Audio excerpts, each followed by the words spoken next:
Good morning, good afternoon, and good evening to many of us. Welcome to Marketing Monday. 60 TV continues its mission to share knowledge with Marketing Monday, a chat series that began in 2020 and has completed 150 episodes featuring industry top marketers. In Marketing Monday, we delve into the mind of leading marketing professionals to uncover the latest insight, trends, and strategy shaping the marketing landscape today. In this episode, we have the pleasure of hosting Tejaswini Tilak, Vice President of Marketing for Asia Pacific region at Digital Realty. So today we'll dive into the key strategy for reaching and engaging target audience, the challenges and the opportunity of marketing in the diverse APAC market, and how Tejaswini at Digital Realty is measuring the success of its marketing initiative. We will also understand her thoughts on the shift of account-based marketing to account-based experience and look ahead at the emerging trends that will shape the future of marketing. Welcome, Tejaswini. How are you doing today? Hi, Anuj. I'm doing very well. Thank you for having me. Really excited for this conversation. Pleasure is all ours to have you on the show.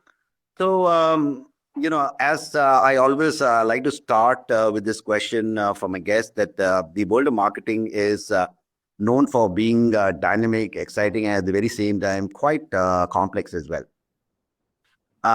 It's always the easiest. It's not that easy, to navigate. And I'm so curious to know that what initially drew you to the world of marketing and what keep you passionate about it. Sure. So I guess I'll start by saying that perhaps unlike a lot of your other guests, I'm not really a career marketer in the sense I have not had a traditional growth path of starting off, maybe as a field marketer or doing a few other roles and growing. My path has actually been quite different, not by planning, but just, by virtue of the kinds of roles I've had the opportunity to do. Um, so I started my career in India in a product development, product management role in a telco. Moved on, spent a couple of years as an analyst with FedEx, and then came back to the tech and telecom sector. And since then, I've been in these marketing adjacent roles, as I like to describe them, whether it's product management, go to market overall, just the strategy, as well as segment marketing. So I've always been adjacent in some ways to marketing, but this is really my first formal role leading the marketing charter. And I have to say, it's been almost 3 years and I really enjoy it. I do feel sometimes like an imposter because I learn a lot of things, first time in some conversations. But it's been a pretty exciting role so far.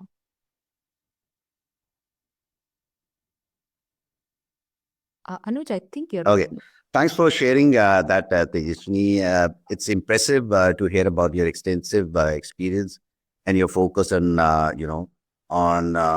driving the way how you have been doing, pivoting from India down to the APEC role. That leads me to my next question. So, can you just share your insight on the evolving marketing landscape in the tech sector, particularly with the rise of digital transformation and how it impact the go-to-market strategies? Yeah, absolutely. And I think that may be also connecting back to your first question of, what I feel really helps me to do the role is through these marketing adjacent functions. I got quite a lot of exposure and insight into trends of what clients are doing as far as the digital transformation goes. I strongly believe that for any marketer at any level in the organization, understanding that pulse of the customers is really key. So if I link that back now to marketing as a function itself and what we need to do, the biggest change I've seen over the last few years is just this prevalence of data for marketing. So in the context of my organization, we are very much focused on enabling data strategies for our end users. But in the context of using just pure play data in how we craft our marketing strategies, it's so key. That can be a competitive differentiator, because what data does is it gives us leading insights into what clients are even thinking, whether it's through surveys, whether it's through understanding their behavior patterns, using a lot of tools. I don't want to name any of them, but your audience probably is familiar with a number of those tools that give us insights, behavior patterns, etc., that give us a sense of what is top of mind and what's the challenges that clients are looking to solve for. But then even beyond that, how we use data in terms of targeting, in terms of measurement, all of that is key, because again, linked back to this data evolution is that marketing is more than ever before, I think, challenged to prove ROI to business. It's no more just events and ads, creative kind of functions. Of course, you need to have creativity and you need a top-notch brand, but it's about translating that promise into real, tangible value for the business. Absolutely, the evolution of data and definitely the emphasis on personalization and the data-driven strategy is more critical than ever. And glad to know that you have been leveraging on a lot of technology. Speaking on the current role, I would love to hear more about your specific focus at Digital Realty. Um, three terms, right? Demand gen, demand gen, demand gen. I think I speak the minds of a lot of my fellow marketeers. That's really what um, any of our business stakeholders are looking for is help us with opportunity creation, help us to drive demand gen, not just at the top of the funnel in terms of interest from clients, but really to stay connected as a business partner all the way through to close, right? And then beyond that to sort of renewals and sort of the whole life cycle. So it goes far beyond a singular campaign, I would say. But at the same time, I would say the challenge for me as a regional marketing head, and again, I'm sure it's the same for a lot of your audiences, you can't do only demand gen, right? People have to know you, and people have to get why you are, why you have a role to play in the sector. What's your unique differentiation relative to other operators in the market? And of course, a lot of clients, especially in the tech world, you're always looking at ecosystem solutions, right? There's no single provider that can be the end all and, provide an end-to-end solutions. So you really have to look at how and convey how you fit into that story and how you're part of their long-term investments and initiatives in order to then have that seat at the table, right? So marketing's job is to make sure that when your reps go in, they go in as credible, with the credibility that they have a right to have that seat at the table. So we are always sort of balancing those two aspects between demand gen and that brand awareness. Absolutely, balancing between demand generation and um, what you said, the other one, I think I Brand awareness. Brand awareness. absolutely brand awareness. I think that's something which is very vital, and I think focusing on the customer education, that's something is also very vital. And I'm sure at Digital Realty, you must be focusing on that. I'm also curious to know how you've been leveraging different content formats and channels to effectively reach and connect with your target audience in such a diverse market. Yeah, and I would say you read my mind there, right? Because now with marketing, it's really hardly about your brick and mortar, right? Here is my product and here is my price. It's really a lot to do with education. And if you see my background, AI, everyone is talking about AI. It what we see from customers through various, when we are sort of monitoring them on various channels is they really are looking for education. They want to know what are my peers doing? What's happening in another part of the world, right? depends on your marketing maturity in your local market. There are others both in this region as well as in other regions where, there are developments that are far ahead of where you are. So you want to gain from those best practices. Again, in our scenario, regulatory developments are key. So what are governments worldwide doing? How is regulation likely to evolve? All of these things become really important. So I would say we always are looking for a balance of tactics. We have to do the whole spectrum. We still find in the B2B sector that in-person engagements are actually very valuable. So by no means have we written off in-person, whether it's workshops or roundtables, events. We are just very mindful of where we go. Are we getting into the right kind of audience? So we do look at that very carefully when we make investment decisions. But that is critical in B2B. You can never get rid of that in-person touch. But at the same time, we know that people are constantly researching, right? They are online all the time. And it depends on how much time they have.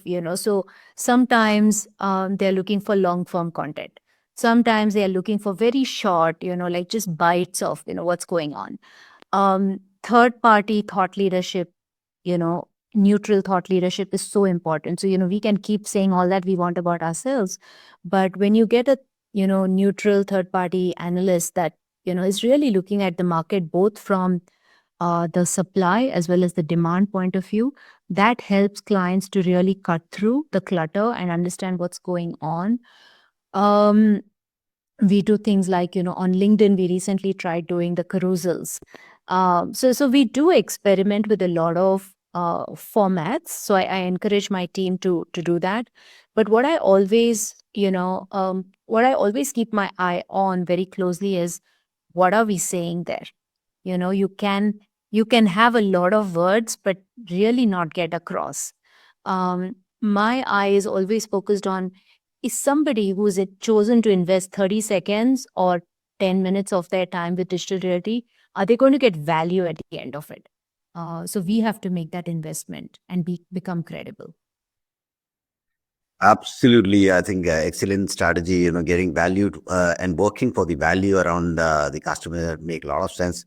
And it's clear that you have been leveraging the mix of content, to cater to the different stages of the customer journey.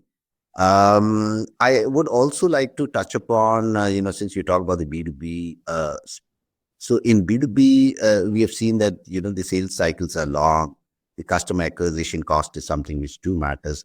How you have been dealing with that? Um, it's a mix of strategies. I mean, first of all, yes, the sales cycles are very long. And so that's why I think, that's the role marketing plays is we don't want our salespeople to have to go through the full 18 months of the cycle. If marketing can come in and do a lot of nurturing, education, provide maybe somewhat lower touch formats to engage those clients. And then when it is more qualified, lead it towards sales, that gives us better productivity as a business, right? Um, but what we know for sure is that clients, like I said, they keep researching. They're looking at stuff all the time. And that's important because there's so much change going on in this, especially in the tech world. So for us to be constantly also providing thought leadership and insights, in particular things like, what are other clients doing in your sector, things like that. That is really powerful. That gets us that, they want to come and talk to us. They want to come and talk to our experts. So that's the other piece from a marketing point of view is it's not just a conversation with an account manager, but it's also a conversation with a deeply technical SME, who can really come in and help a client to strategize. What you are here today, you need to get there. So again, we need, as marketing, our job is to ensure we create enough interest so that those forums become possible. Otherwise, if you just call up someone and say, "Hey, are you interested in a 30-minute workshop?" Why? There's no reason to. to be. So for us, it's that continuous database nurturing that we have to keep focusing on.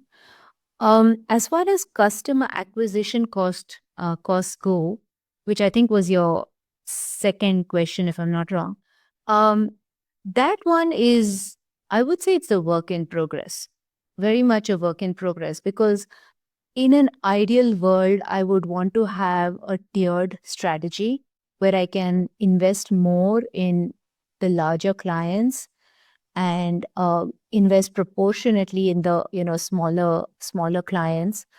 But I wouldn't say we are there yet. Um, our segmentation continues to evolve quite a bit, and so I would say over time we'll aspire for a balance. But at this point, you have to spend the money you have to, so that you're getting into the right eyeballs. So, shifting gear a bit, I would love to hear your thoughts on the unique challenges and the opportunity that the tech market is facing the effect. Given its diversity and the rapid digital growth, how can company position themselves for the success in this dynamic market? Yeah. Maybe I'll answer this in two parts. One is region specific, and the other is just as tech marketeers. Um, Region specific, I would say, I've been in what I describe as bridge roles for a very long time now, where you kind of have a global strategy and then you're trying to apply it in the region.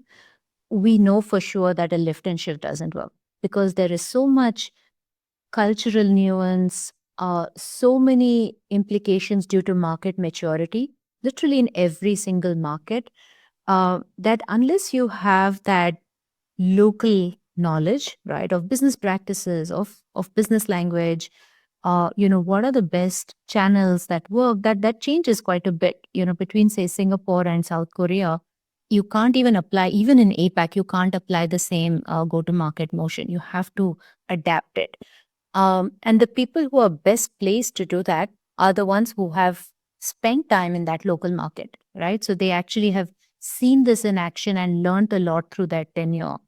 So you do need to look at what are the local adaptations you have to do, and so for me as a regional persona, I have to make sure that I'm enabling that degree of autonomy in every market because my marketeers know better than me. Like what's happening in Japan. I'm not the expert there, right? They are in the field.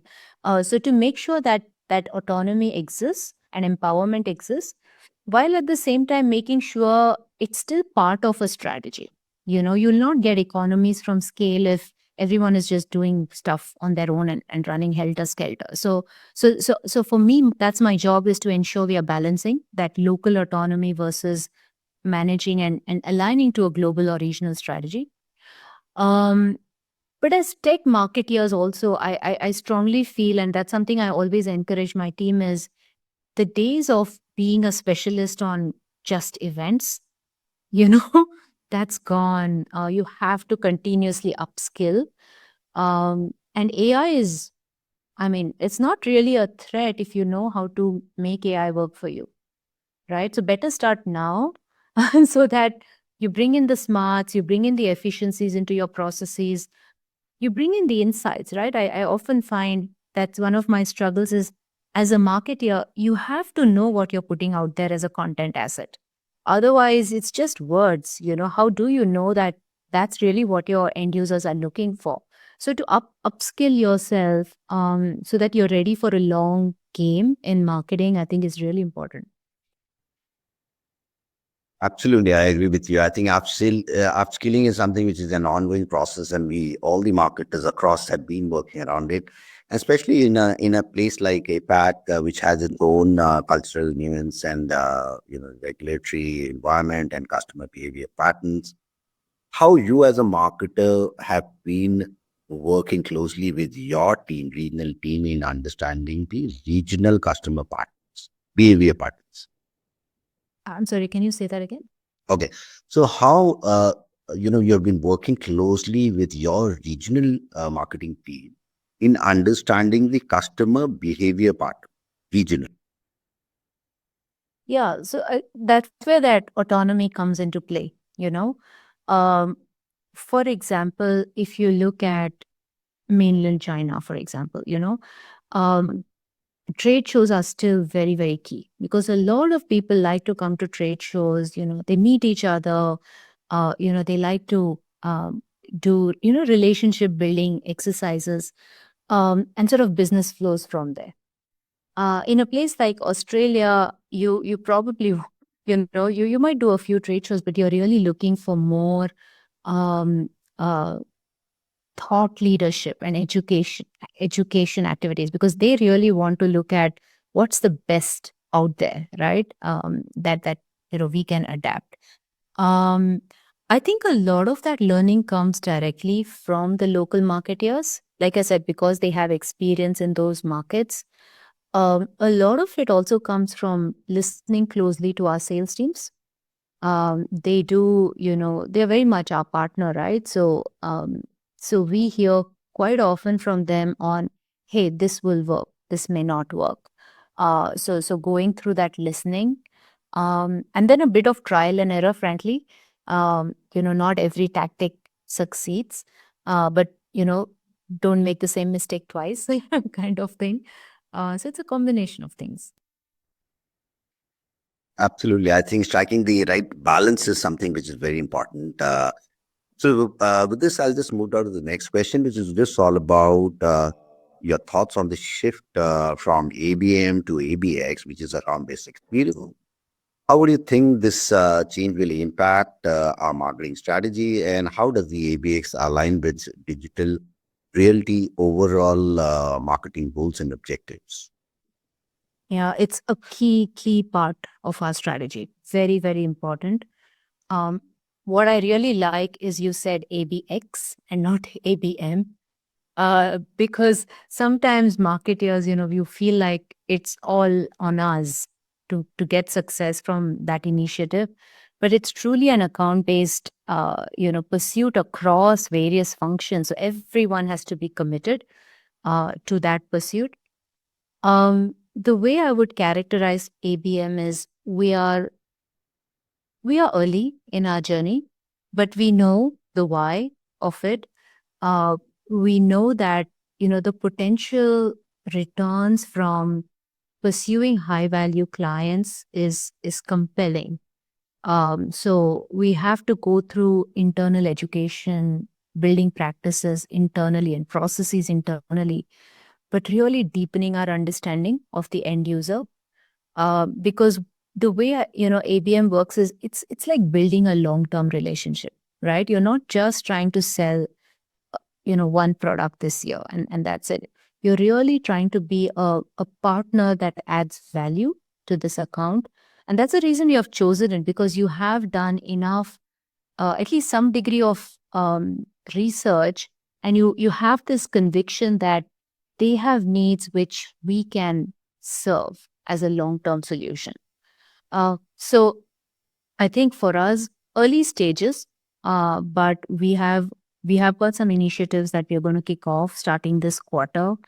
Um, and I think it will only expand. But ABM also has this limitation of how much can you scale ABM. If you scale ABM to too many clients, then it's like a campaign, right? It's like any other campaign.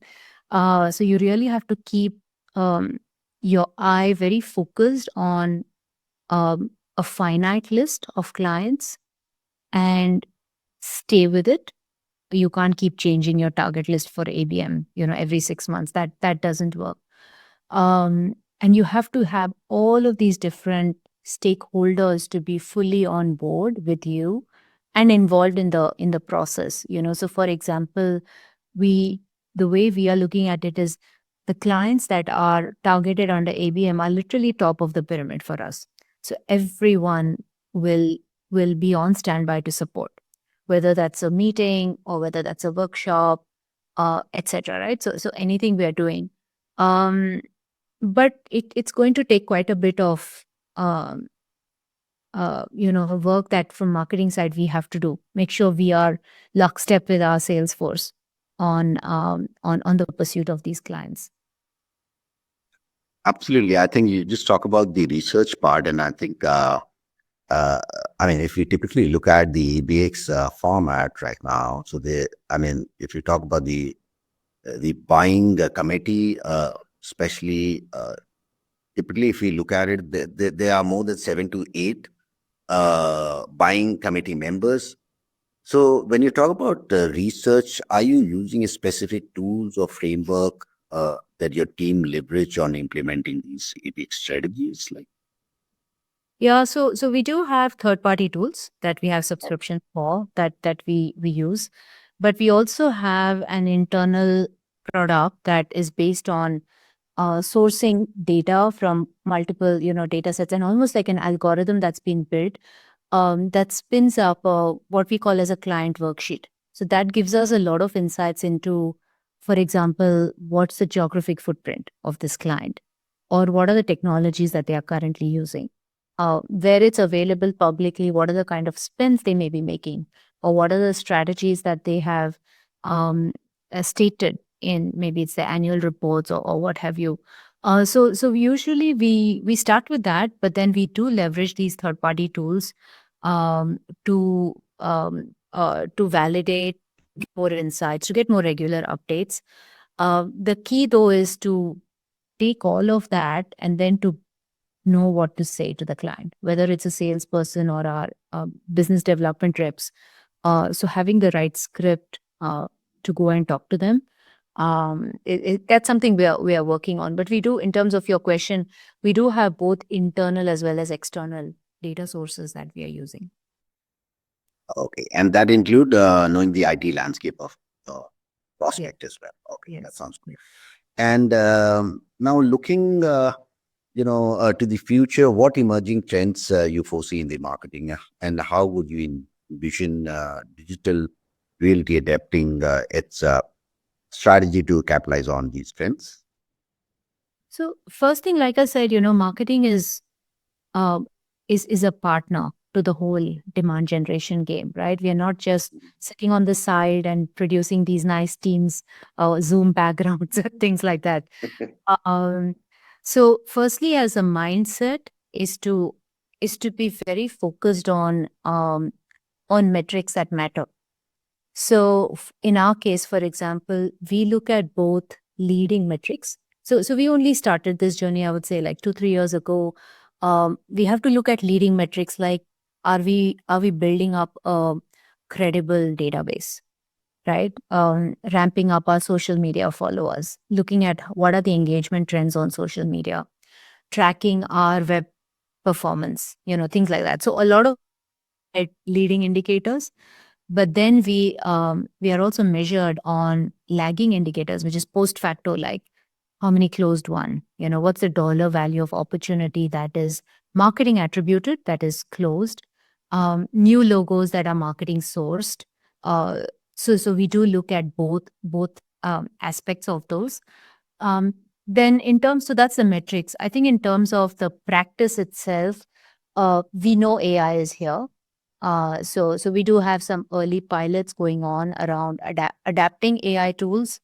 But of course, we have to do that with caution. We can never put our data into public domain, kind of thing. So we are, I mean, over time, I do believe that a lot of our, processes will sort of have AI integrated or attached. But we have to do it with caution. So we don't just turn up an AI tool without due diligence. Data centricity is going to be key. So as marketeers, one of the biggest challenges is to be able to look at data and actually get insights from it, and then use those insights to think about what are the marketing tactics we are doing. So that I find as a recurring conversation is, we're not going to start with activities. We are going to start with our goals and objectives. You're going to look at the data, and that is going to inform what we actually do. And if in some cases, you have these sacred cows kind of thing, they may have worked in the past, but they've not worked in the last 2-3 years. We just stop doing that. We won't do them anymore. So you can make those decisions based on data. Yeah, I think those are the main things. I don't know if that answered your question, but that was Absolutely, absolutely. I think you just bang it. So with this, we just come to the end. Thank you so very much Tejaswini, for your insight and for sharing such a valuable thoughts for us today. It is clear that marketing in the tech sector, particularly in the diverse region like APAC, require an innovative approach. And I'm happy that you have just highlighted some of the key strategies that are driving success at Digital Realty, from leveraging advanced technologies like AI you just mentioned, and which has been both in-house and the capabilities what you guys had built in-house and have been sourcing, and the analytics in terms of improving the customer engagement, to the shift from ABM to ABX. I think it's exciting to see how your team is shaping the future of marketing. Once again, thank you for your time. And we are sure our listeners will walk away with the actionable insights from this discussion. We wish you a continued success in your journey at Digital Realty and beyond. Thank you. Thank you, Anuj. I'm grateful that you had me for this, and hopefully it was a useful conversation. Thank you. Absolutely. Thank you so very much. For more updates from CXO TV, please like and subscribe to our channel.